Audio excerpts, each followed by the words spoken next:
Hello बच्चों, let's read the question. The question says that the ratio of speed of gamma rays and radio waves in vacuum is and 2:1, 4:1, 1:2, 1:1. तो देखो बच्चों, सबसे पहले की concept है हमारे पास, that is electromagnetic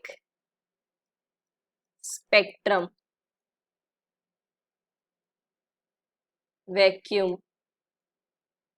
ठीक है बच्चों, तो देखो बच्चों, सबसे हम बात करेंगे ईएम स्पेक्ट्रम भी बोलते हैं हम इसको, इलेक्ट्रोमैग्नेटिक स्पेक्ट्रम को। ये क्या होता है हमारे पास, जनरली कुछ इस तरीके से आपके पास एक स्पेक्ट्रम होता है जहां पर आपकी different number of waves present होती है। जैसे फर्स्ट वन आपका radio, then microwave, then infrared, then further visible,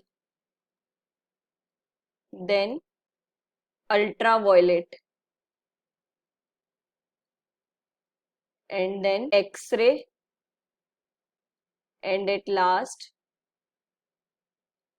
this will be gamma.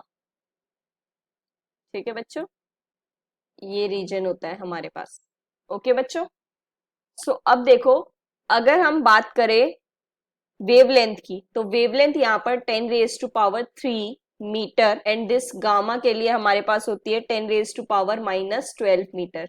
बाकी सब के लिए भी देख लेते हैं। दिस इज 10⁻⁻10, इसके लिए हमारे पास 10⁻⁻8, विजिबल के लिए 10⁻⁻6, इंफ्रारेड के लिए 10⁻⁻5, एंड देन माइक्रोवेव के लिए 10⁻⁻2 मीटर रेंज में होती है। ठीक है बच्चों, तो ये देखो, अब क्या है हमारे पास, पूछा है गामा और रेडियो वेव्स। अब gamma rays and radio waves both are electromagnetic waves, है ना बच्चों।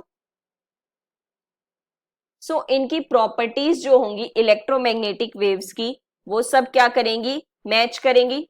ठीक है बच्चों, और वैक्यूम क्या होता है, is space where no particles are present. ठीक है बच्चों, अब देखो क्या होता है, अगर हम नॉर्मली अपनी लाइफ में देखें तो कहीं भी अगर आप रूम में भी बैठे हैं तो आपको अगर कोई सूरज की किरणें आती हैं तो आपको वो रेज, थोड़ी बहुत पार्टिकल्स दिखते हैं ना, वो घूमते घूमते white white white white, right. तो इसका मतलब पार्टिकल्स हमारे हर जगह प्रेजेंट है। अब वैक्यूम जो है ये प्रैक्टिकली क्रिएट किया जाता है। ठीक है बच्चों, ये प्रैक्टिकली क्रिएट किया जाता है क्योंकि ये नेचुरली प्रेजेंट नहीं होता है हमारे पास। ओके बच्चों, सो उस टाइम पर क्या होता है, कोई भी पार्टिकल प्रेजेंट नहीं है तो कोई भी डिस्टरबेंस नहीं है। So speed of both are equal, है ना बच्चों। क्यों, क्योंकि in vacuum there is no disturbance. ठीक है बच्चों, तो कोई भी डिस्टरबेंस नहीं होगी, वो पार्टिकल्स किसी से स्ट्राइक भी नहीं कर सकते क्योंकि पार्टिकल्स ही नहीं है वहां पे। तो जो उसकी रेज होंगी वो सब दोनों में इक्वल होगी। ठीक है बच्चों, सो दैट इज 1:1 हमारा रेशियो होगा। So that says D option is the correct answer. Hope you understand it well. Best of luck. Thank you.